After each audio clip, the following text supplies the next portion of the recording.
Well, greetings and salutations, everybody. Welcome to the John Campea Show. Yes, that's right. It is now called the John Campea Show here on my YouTube channel. Of course, I am your host, John Campea. It is a privilege and an honor to be joining you today. Hello to everybody who's watching this show live, and all of you who aren't watching us live, a special hello to you too. Now, yes, it is now called the John Campea Show. I listen to you guys because, my show used to be an audio-only podcast. That's what it was. And I always just kept the name. But now that the audio-only podcast is only for my Patreon supporters, and this show is now mostly a YouTube show, a lot of you guys suggested to me that I change the name to the John Campea Show, so I have listened, and that is what we have done. It is now the John Campea Show. Give me 1 minute to gloat a little bit as a Patriots fan. Tom Brady, man, the GOAT. Who didn't know that with less than a minute left, being on his own end of the field and still needing a touchdown to win, that he was going to do it? Of course he was going to do it. He's Tom Brady. Anyway, guys, got a whole bunch of things we're going to talk about today. I got a few items in the world of movie and entertainment news that I want to talk about. I'm going to take a bunch of the questions that you guys sent in to me. Now, I'm going to let you know, even though I've changed the name of this to the John Campea Show, I'm not changing everything overnight. I'm going to wait about a week before I start changing the email address. So for now, if you want to get a question or topic in to the John Campea Show, continue to email me at thejohncampeapodcast@gmail.com. I'm going to phase that out over the next few days and over the next week, but I wanted to give you guys a heads up, so I'll change the email address over next week. For now, keep writing me to thejohncampeapodcast@gmail.com. So a special hello to all you guys in the chat board. I trust everything is going well today for you guys. So with all that out of the way, let's move on to topic number one. And the first topic today is we're talking about the box office, and Kingsman The Golden Circle, no surprise, came in at number one, finally dethroning it at the box office. It, of course, going into its third week, it still did great. It still almost made $30 million on its third weekend. Not bad, but we got Kingsman The Golden Circle that pulled in $39 million on its opening weekend. Now, this is comparable to what the first Kingsman, The Secret Service did. Kingsman, The Secret Service surprised a lot of people and did $36 million. This one did $39, which is a little bit of an improvement. I think that surprised, pardon me, hiccups. I think that surprised some people. I think some people were expecting, since the first movie did so well and everybody loved the first movie so much, a lot of people thought 50, maybe 60, maybe 65 wasn't out of the range of possibility. Instead, we get 39, which is a respectable number. I think the word of mouth that got out that the movie is pretty meh is probably what hindered it a little bit. That, plus a lot of people are still going to see it. So we had Kingsman The Golden Circle at number one, it at number two. The Lego Ninjago movie came in at $20 million. I believe that makes it the lowest of the three Lego movies. I actually thought the Lego Ninjago movie was pretty cute. I thought that one was going to be dumb. I actually enjoyed it. I thought it was pretty funny and pretty cute. Then we had American Assassin, which is okay, came in at number four. And coming at number five is that train wreck of a movie, Mother. That hopefully we'll never see the likes of that again. Don't get me wrong. I love what you've heard me say this before. I love what Darren Aronofsky was going for, to do a real artistic movie with a message of his own layered within his movie. I got that, and I get it, and I understood all the metaphors, and I got all of it. But just because you have this artistic vision, you're still making a motion picture, and you still have to put that artistic vision into a vessel that is conveyed through character and story and plot. And Mother didn't have any of those things. It was just a lot of wacky weirdness of metaphor layered on top of metaphor, and we saw the results. I mean, we had an F cinema score. I honestly can't remember the last time I saw an F cinema score on anything. So that's been a while, and some people love it, and that's the great thing about the movie business, man, and movies, is that it's all subjective, and that's fine. But Kingsman The Golden Circle, I'm curious, what do you guys think? I'm thinking it's an okay. I'm thinking $39 million is an okay. It's a little bit of an improvement on the last one. It could have gone lower, because honestly, I think the word of mouth and the feedback coming back from it is poor enough. It's not awful, but it's poor enough that I think it could have affected it even more. So I think they should be pleased. But I know a lot of you guys are disappointed by the results. I know a lot of you guys were hoping to see a Kingsman 2 with a $50, $60 million. What do you guys think? Jump into the comments section and let me know what you guys are thinking about that. All right, let's move on to the next topic, and I find this one really interesting. After being maligned by a lot of people saying that the movie was a bomb and it was totally disappointing, it's a total failure, Spider-Man Homecoming, of course we know, has now climbed up, I mentioned this the other day, to become the #1 box office comic book movie of 2017. It has officially now passed. I mean, really, it passed Guardians a few days ago, but it didn't become official until the weekend. So it is now officially passed Guardians of the Galaxy 2. And it has passed Batman vs. Superman as well. That makes Spider-Man Homecoming the #2 comic book box office movie of the last 2 years combined. The only other comic book movie that has done better than Spider-Man Homecoming was Captain America Civil War. And I believe it also makes Spider-Man's Homecoming the #3 comic book box office movie of the last 3 years combined, only being topped by Avengers Age of Ultron, Captain America Civil War, obviously, and now Spider-Man Homecoming. So Spider-Man Homecoming has hopscotched over a lot of solid, well-performing comic book movies, including Guardians of the Galaxy 2. It passed Wonder Woman, it passed Ant-Man, it's passed Batman versus Superman now. And I still remember, like on that first, or the second weekend, I should say, when a lot of us knew, a lot of you guys knew, and I knew, and we said, look, Spider-Man 2 is going to run into a bit of a problem on its second weekend because it's running into War for the Planet of the Apes. And sure enough, predictably, it took a 60% drop. Now, you'd like to see these movies make like a 49 to 51, 52% drop, but it took a 60% drop. And a whole lot of people were acting like the sky was falling. Spider-Man's a bomb. Spider-Man Homecoming's a failure. Huge box office disaster for Sony and Marvel and all this kind of stuff. And it's like, but a lot of you guys knew. You knew. Hey guys, it's War for the Planet of the Apes first weekend. Of course it's going to take a big drop. Let's just see how long-term the effects are. And long-term is #1 box office movie of the year for the comic book genre. I do not think, you guys have heard me say this before, I do not think it will end as the #1 box office movie of the comic book genre. I believe Justice League will end as the #1 box office movie of the genre. But who knows? Anything can happen. Thor Ragnarok certainly has a shot. But I just thought it was interesting. From all this, whispers and everything about Spider-Man Homecoming being a bomb, now the #2 comic book movie at the box office of the last 2 years combined, #3 of the last 3 years combined. I'd say if you're anybody anywhere, you have to count this as an unqualified success, an absolute success. Going to cross $900 million probably at some point. Won't join the $1 billion club. It's been a while since I think Captain America Civil War was the last one to join the $1 billion club. We haven't had one this year. I think Justice League will be the next one to do it, but let's wait and see. All right, let's move on to the next thing here, which was Star Trek Discovery. Jumping over to television for a second. So Star Trek Discovery launched yesterday.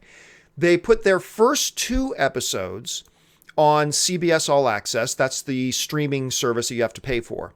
But just for this time, they put the premiere episode, the first episode, on regular TV. They put it on CBS, but they didn't put the second episode, which I thought was weird. Anyway, so Star Trek Discovery going to live on that streaming service. If you want to watch it, you got to pay for the streaming service. I believe it's $6 a month. Anyway, there have been a lot of people, myself included, that have been very doubtful about this show. First of all, I think it's I still think it's a mistake that they're putting it on CBS All Access. I think this is a show that should be on its network. But anyway, that's another issue for another time. Then we heard about all the drama about the showrunner being fired and splitting, like all this behind the scenes drama that was going on with the show, yada, yada, yada. A lot of people, again, myself included, I fully admit, thought that I don't see good things for this show. I think this show's in trouble. And if you saw my review that I put up last night for Star Trek Discovery, I think it was pretty damn good. I thought it was pretty damn good. And I've watched every movie, every episode of every Star Trek show ever made. Admittedly, I might have missed a couple of the Star Trek Enterprise shows, but aside from maybe just a handful of episodes of Enterprise that I missed, I've seen every episode of every Star Trek show ever. I am not a hardcore Trekker per se, but I am definitely a Star Trek fan, and I thoroughly enjoyed it. And, the Klingon design is different. That took some getting used to. But as I pointed out in the review, look, if you've been watching Star Trek for any period of time, man, you know the Klingons have gone through several iterations of what they look like. Like what the Klingons look like in Star Trek The Next Generation is nothing like what they look like in the original Star Trek series. So they've gone through appearance evolutions before. Star Trek Discovery decided to evolve it again, and it took me a few minutes to get used to it. But once I got used to it, I'm like, yeah, this works. So I actually thought it was a big hit. I thought it completely impressed me. I was expecting terrible things from it, but it had a real movie quality to it. So I'm really curious to know what you guys think about it. And if you did like it, here's the question, because I'm asking myself this question right now, because I don't know the answer. Was it good enough to convince you to sign up for another streaming service, another $6 a month streaming service, just to watch this one show? Because nothing else about CBS All Access is worth it. But was this enough to get you to pony up and pay out another $6 a month for yet another streaming service for this one show? I'm curious because I know I talked to some people online last night that said, yes, I'm thinking about it. I haven't decided yet, but I am thinking about it a little bit. So we'll have to wait and see how that goes. Hey guys, now before I move on to the email questions that you guys sent in to me, I'm going to let you know a little something I tried yesterday, and I'm doing it again today. I'm going to save some time at the end of this episode to take your live questions. For those of you who are watching the show live right now, and I see like there's like a whole ton in there already, I'm going to save some time at the end of the show to take your live questions. But I'm not going to take your questions from the YouTube chat board because that just goes by too fast. That place is for you guys to talk. What I want you to do is if you got questions you want to send in to me live, send them to me on Twitter at John Campea. So just start your tweet with at John Campea and then put in your question. And I'm going to take it via Twitter, and because it just helps me keep it organized a lot more easily. So if you see other people in the chat board, guys, asking, hey, where do I send in the questions? Tell them, tweet it to John, use at John Campea, send in there, and I'll get to that in just a bit. But first, I've got some email questions that you guys have sent in to me. Let's start with this one. And the first email question today comes to us from Sarah VanDerween, who writes, why are so many DC fans so against Joss Whedon and saying so many negative things about him? He's directing one of their movies. Shouldn't they be supportive? How do you think the rest of the fans of the DCEU movies will react to him? Will they embrace him or reject him like I already see some people doing online? Well, thanks a lot for the question, man. And yeah, honestly, this is yet another example of, look, the vast majority of comic book movie fans are just comic book movie fans. Some prefer Marvel films, which is totally fine. Some prefer DC films, which is totally fine. And some straight up only like DC films and haven't liked anything Marvel's put out yet, which is totally fair. Some are straight up Marvel fans that haven't liked anything DC's put out yet. And that's totally fair too. But you know, they're open-minded that, oh, hey man, if I haven't liked any Marvel films so far, but if they put out a good one, I'll be on board, you know. But then you get this 5% or less of fans on both Marvel and DC. This isn't one side or the other. This is both. You get these 5% of fans that unfortunately are the loudest on either Marvel or DC sides that are blind corporate slaves. They are slaves to whatever their corporate overlords are. Oh, I worship DC, whatever DC says. Oh, I worship Marvel, whatever Marvel says. You know, they're just blind, completely blind.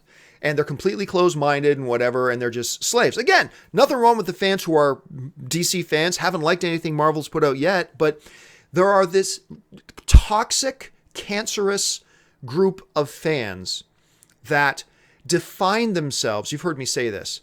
They define themselves not by what they love. They define themselves by what they hate.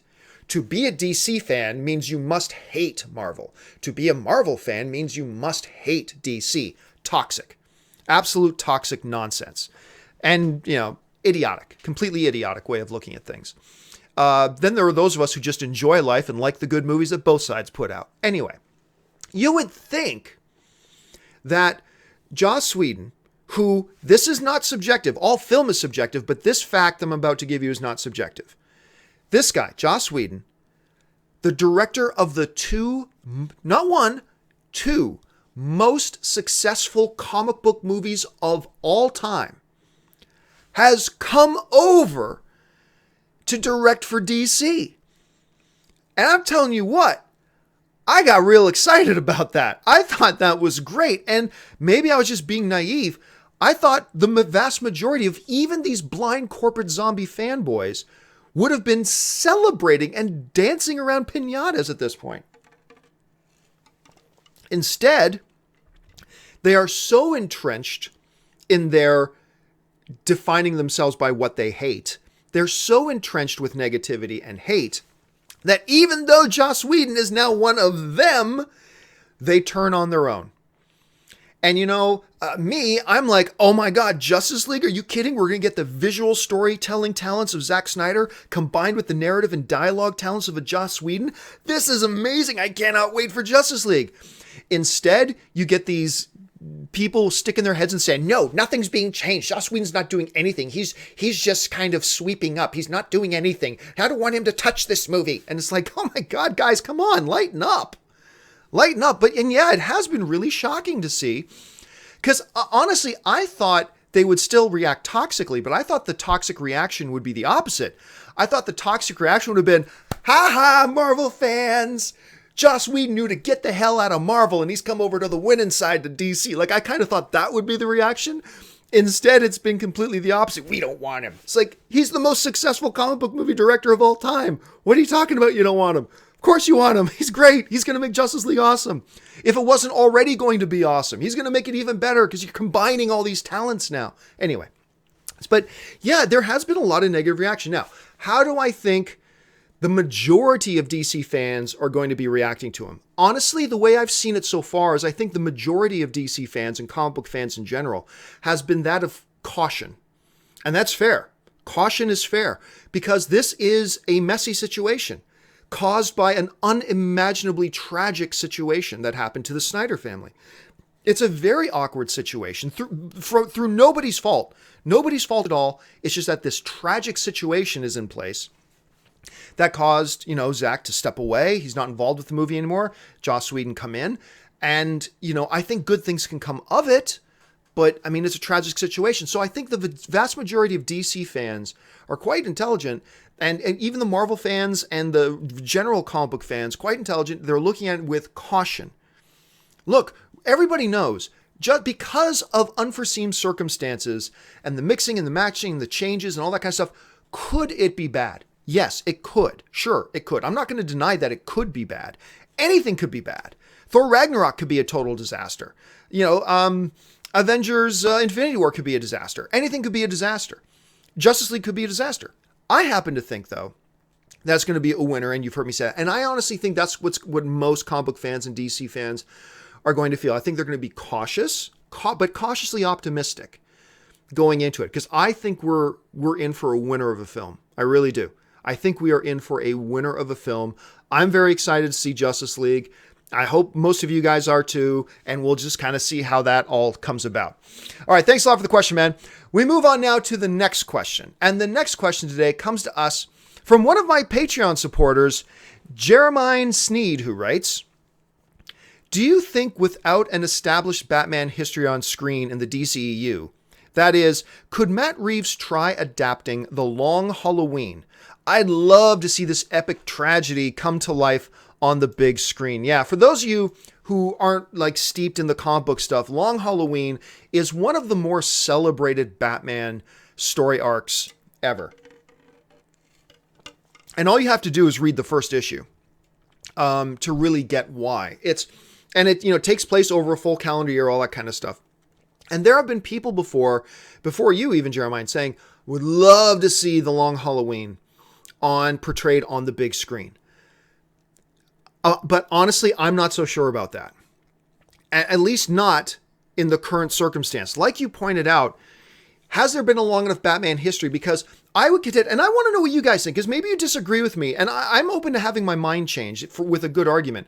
Let me know what you guys think. But to me, if you know anything about The Long Halloween, if you've read The Long Halloween is not a story, is not an introduction story for Batman readers.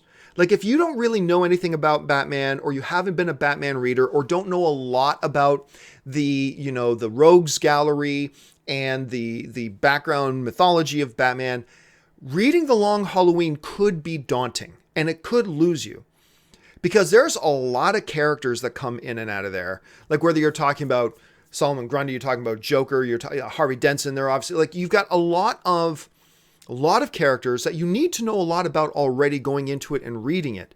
So again, my position on The Long Halloween is if somebody were to ask me, hey, John, I want to get into reading Batman. I love the Batman movies and I love Batman in the movies. So now I want to read some Batman. Where should I start? I would not suggest The Long Halloween.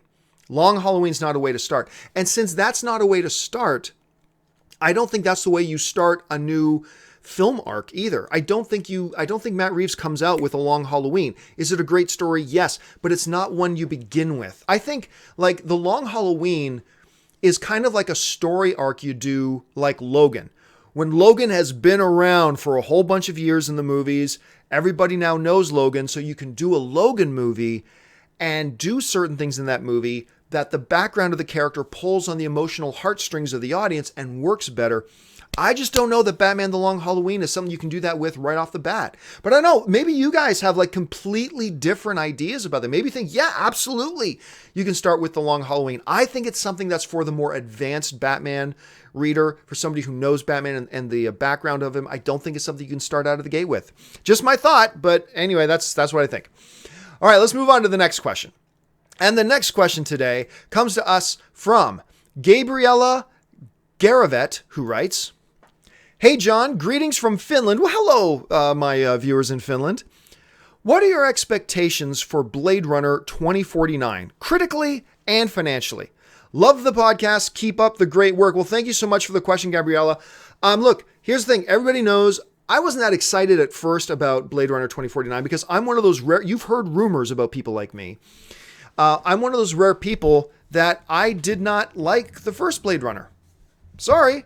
I mean, I could lie and make myself look cool and say, oh yeah, I love Blade Runner. I know everybody else loves Blade Runner. I know people way smarter than me love Blade Runner.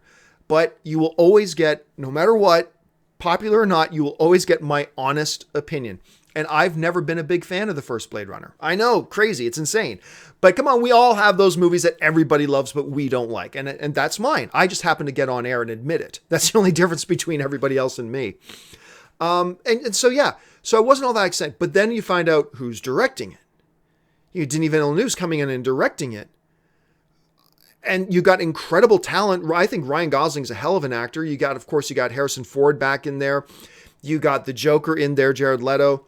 And I think Jared Leto's looked awesome in these trailers. My expectation critically for this movie is actually pretty high, pretty damn high. I'm actually quite excited to see this movie. How will it do financially though? Honestly, man, I've got no idea. Right now, my guess would be, well, Kingsman The Golden Circle just made $39 million on its opening weekend. I'm going to go under that. I'm going to guess $35 million for Blade Runner 2049. That's my guess. $35 million opening weekend for Blade Runner 2049. And then we'll see what kind of legs it has after that. But I want to know what you guys think in the chat board. Do you take the over or the under on my $35 million prediction? Because granted, it looks really good, and Blade Runner has become a bit of a cult classic. But the reality is, it's not that big of a film with a lot of film fans. The more casual film fans, I should say. So I'm thinking $35 million. What do you guys think? I'm seeing somebody saying $75 million. That might be a little bit outrageous at that point. But yeah, let me know what you guys think. Where do you think Blade Runner is going to come in financially? I got some other people. Thugs Bunny. That's the best chat board name of the day, by the way. Thugs Bunny is saying 50 to 70 million. Yeah, that could be it. And we'll see how it goes. All right. Going to move on now to the final email question before I go over to Twitter. By the way, guys, you can start sending in live Twitter questions if you'd like now. Just tweet at John Campea and then put in your question in Twitter, and we'll see if we can get your question pulled out. All right, now we move on to the last email question of the day. The last email question of the day comes to us from another one of my Patreon supporters, Jeff Bingham, who writes, what is your opinion on the criticism of movies, quote unquote, wasting certain actors? You always emphasize casting the right actor for the right role and placing story and character needs above those of the actor. So if a character is best served played by a certain high-profile actor, but the story doesn't require the character to the degree the actor's profile would suggest, is it really a valid criticism to say the movie, quote unquote, wastes the actor? Or is it really just a personal preference towards the actor? Well, thanks a lot for the question, man. And yeah, you often hear with certain movies, people saying, oh, such and such an actor was in the movie and that actor was wasted and all that kind of stuff. Now, actually, before I give my answer, since that question just came from one of my Patreon supporters, let me take my commercial break and do my obligatory, cheesy,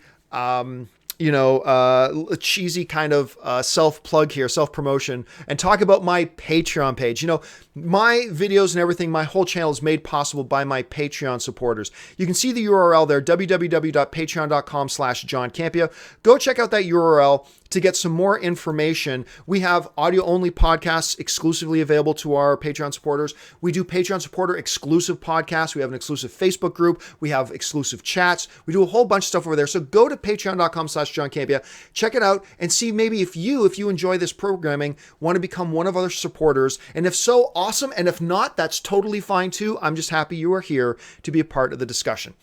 All right, now getting back to the question about wasted actors. We've often seen in movies say, oh, that actor was totally wasted in that movie. Sometimes people mean different things by that. On one hand, what they could mean was, hey, that's a really good actor and it was a terrible movie, so that actor was wasted in that movie. Sometimes that's what they mean.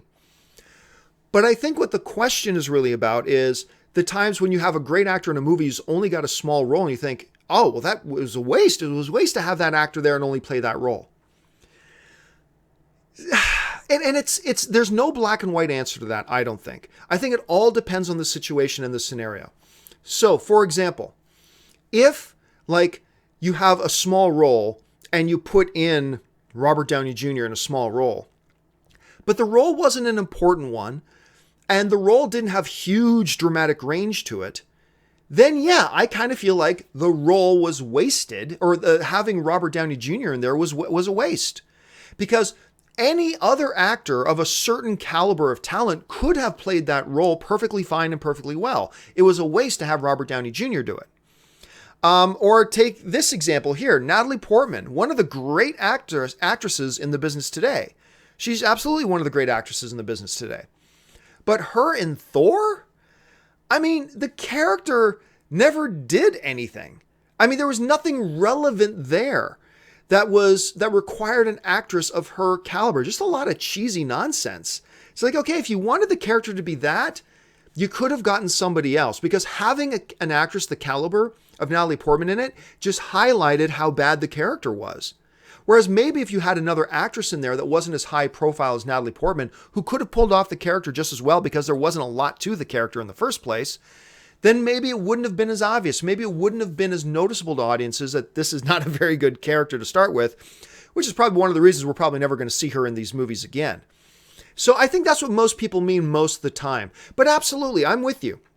If a role is small, but it's an important role, and it has some really heavy lifting as far as acting talent needs, and you get in a Robert Downey Jr. to do it, then that's great. To me, that's not a waste. Even if he's not on screen a lot, it's not a waste.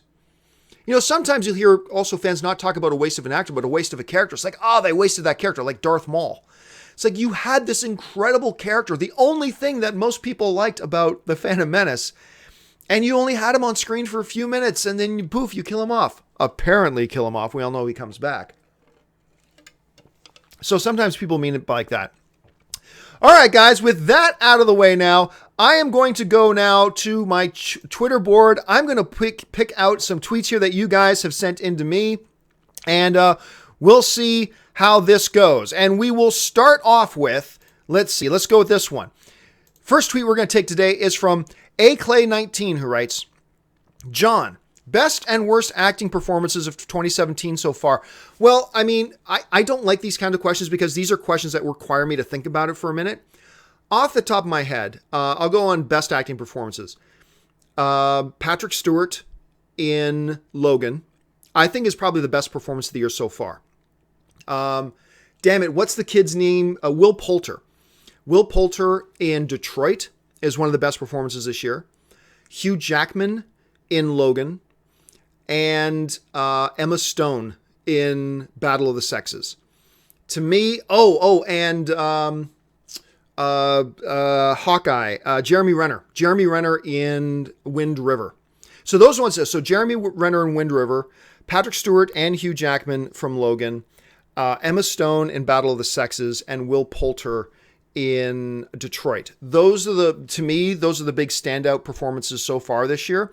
As far as the worst ones goes, I would have to sit down and think about that to really come up with something.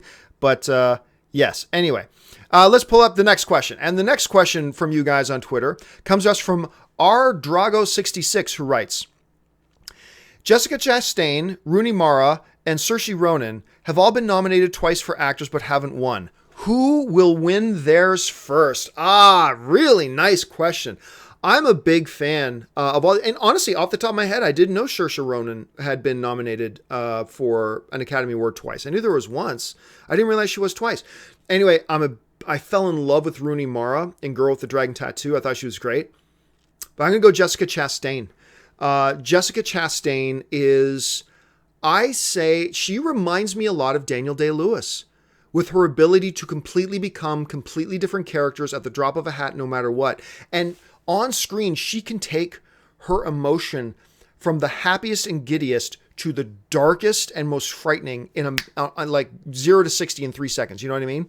She's got that ability to do that. So while I absolutely love Ronan and Mara and a number of others in there, my prediction would be that the first one out of this group to win their first Academy Award will be Jessica Chastain. Just my thoughts. Okay, let's move on to the next one. And the next Twitter question comes to us from Homer Simpson. Okay, you guys are killing it with the handles today. Homer Simpson writes, will Kingsman 2 end up making less than the first? I don't think it'll get the same word of mouth that made the first one so successful. I completely agree. It's off to a better start. Again, the first Kingsman made $36 million on its opening weekend. This Kingsman's made $39, so it's got a $3 million head start. But I totally agree with you. I do not think that this one will have the legs that the first one did. The first one is so stupid good. Like, just so fun and entertaining. And it had me going back to the theater multiple times to watch it. And I know a number of you went back to the theater to see it multiple times. I don't see that happening with a lot of people. It'll certainly happen with some, because all film is subjective. And I'm sure there are some people that love Kingsman The Golden Circle, and that's great. But I don't think you're going to see as many people telling their friends to go see it, or wanting to go back to see it for a second or third time and dragging their friends along with them too, like they did for the first one. So I agree with you. I do not think we are going to see Kingsman The Golden Circle make as much money as the first one did. So I agree 100%.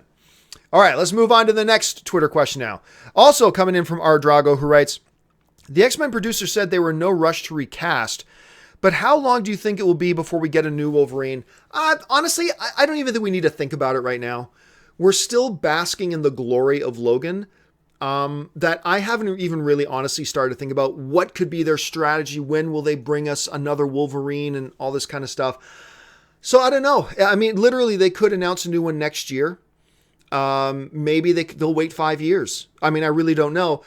Again, it's mostly because I haven't really given any thought to it right now, because I'm just still basking in the glory that is Wolverine, which is, by the way, still the best movie of the year. All right, next Twitter question comes to us from the Movie Lou, who writes, hey, John, with the return of Steven Soderbergh from retirement, what other directors, writers, actors would you like to see return? Easy. I don't know what the state of his health is currently, and he's not a young man anymore. I want to see one more movie with Sean Connery. Mr. Connery, if your agent sees this and shows it to you, take this as me. I can't get on my knees or else I'll be out of camera shot. I am figuratively on my knees, begging. Please come back and do one more film. Don't end your career on League of Extraordinary Gentlemen. I know you're upset about that. I know that that's a soft spot for you. I worked on that movie, by the way. I know that you don't have very fond memories and that left a bad taste in your mouth, all that kind of stuff. You are simply one of the greatest. You are a treasure of this industry. I would love to see Sean Connery come out one more time.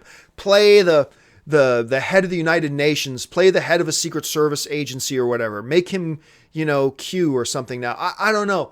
I would love to see Sean Connery come back and do something again. That would just be awesome.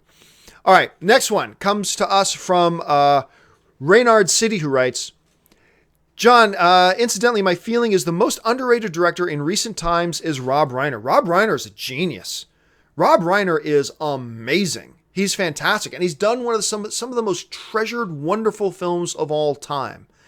You just go to his IMDb page and you'll be shocked. Like, I find a lot of people get surprised when they start going down Rob Reiner's IMDb, when they start saying, oh my God, he directed that? I didn't know that. Oh my God, he directed that. I did. Oh my God, he directed that. I had no idea. And it's just like movie after movie after movie after movie. And the very fact that a lot of people go, oh my gosh, I didn't realize he directed that, proves your point that he is an underrated, underappreciated director, that people don't even know the type of genius that he's done. So anyway, okay, next question. And this next question comes to us from Sebastian View, who writes, John, what happened to voiceovers in trailers? Things changed, but I really miss those days. VO by Don LaFontaine. Thoughts? Well, I always love an excuse to bring up the movie In a World that, what's her name again? The girl, I actually love this girl. Why am I blanking on her name? Anyway, this actress who I love, and I'm freezing on her name right now, who she actually directed, and I think she also wrote this movie called In a World. That Lake Bell? Is it Lake Bell? It's something Lake. Anyway, I know Lake's in her name. Anyway, you guys in the live chat board, tell me, is it Lake or is it something else? Anyway, so she made this movie called In a World, and it's all about the world, the competitive world of trailer voiceover people. It's wonderful. It's a wonderful movie. You should check it out. Anyway, but really, what happened to them? What happened to, the voiceover? In a world where people eat too much pizza, or things like that. Lake Bell. Thank you. It was Lake Bell. There we go. Thank you very much, Chapboard. I appreciate that. What happened to them? Why don't we see that anymore? We still see it every once in a while. But what happened was it became a joke, right? So like whenever anybody did parodies of trailers, sometimes the future you choose is the future that chooses you. So it kind of became a joke. So it started becoming seen as cheesy. And now to me, honestly, when I see a trailer and it does the voiceover, to me, it comes across as cheesy. Now, that's neither right nor wrong. I'm not either right or wrong to find it cheesy. That's just the way it hits me. It's totally cool if it hits you a different way. But it hits me as cheesy. And I'm honestly glad it's gone. I'm glad it's gone. So if you need a narrator for a trailer to give you the idea of what's going on, use an actor from the movie. Actually use a character from the movie to do it. And we'll go from there. Okay, let's go on here.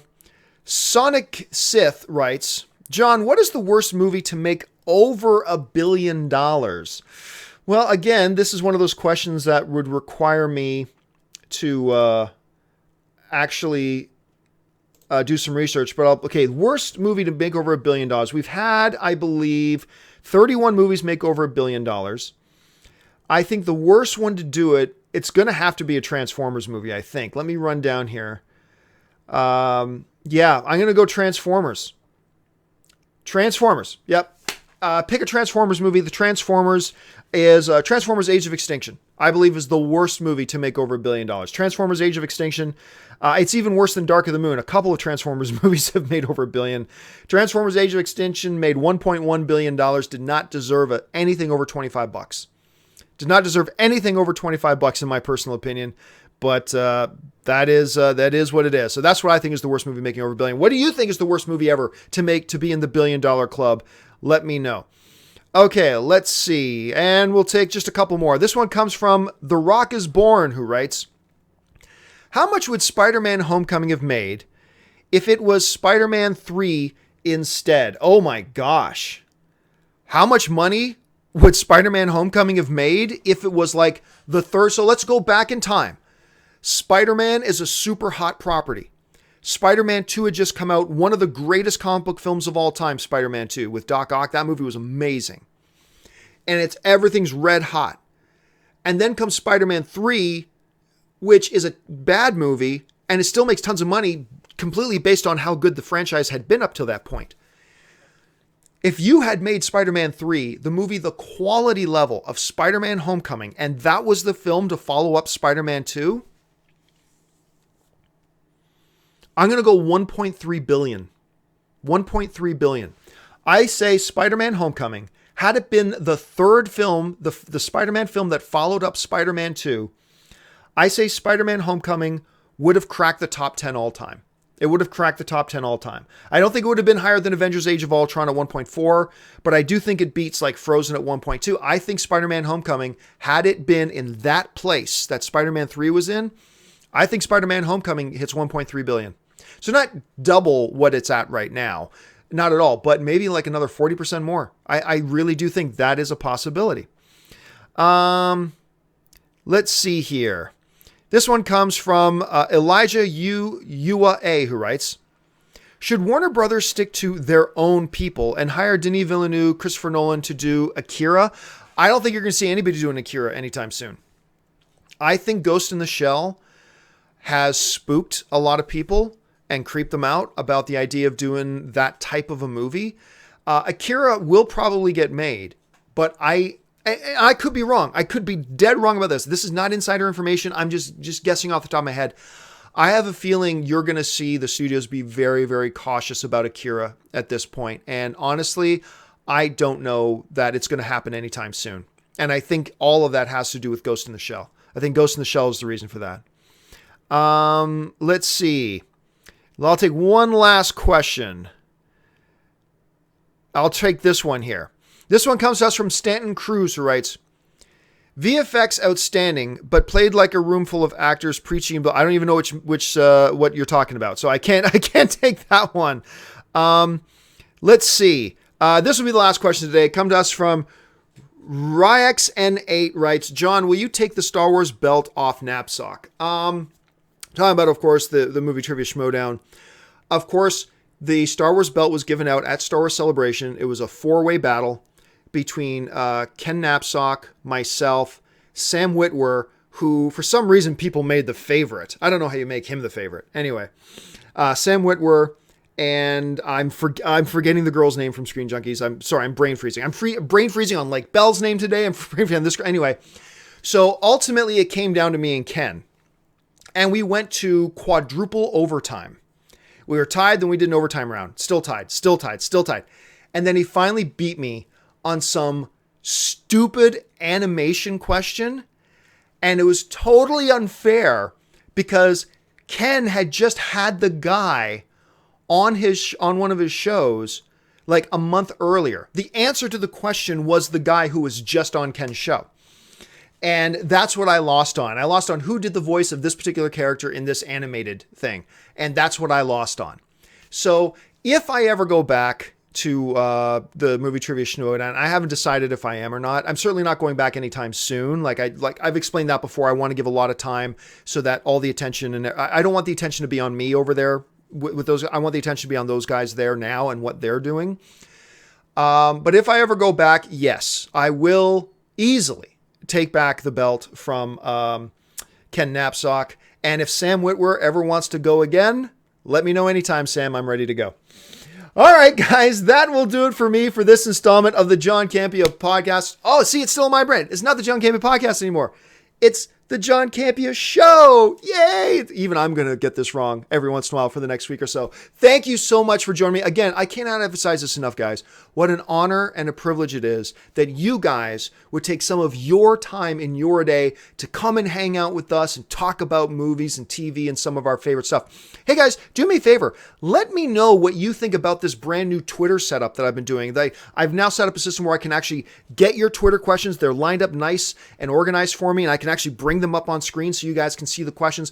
Let me know what you think about it. Is it annoying or do you really like it? Let me know what you guys think. I listen to everything you guys say. So anyway, guys, that will do it for me. Make sure you click on the subscribe button. Follow my YouTube channel. Follow me on social media, on Facebook and on Twitter, simply at John Campea. That'll do it for me, guys. Thanks a lot for joining me. And until next time, bye-bye.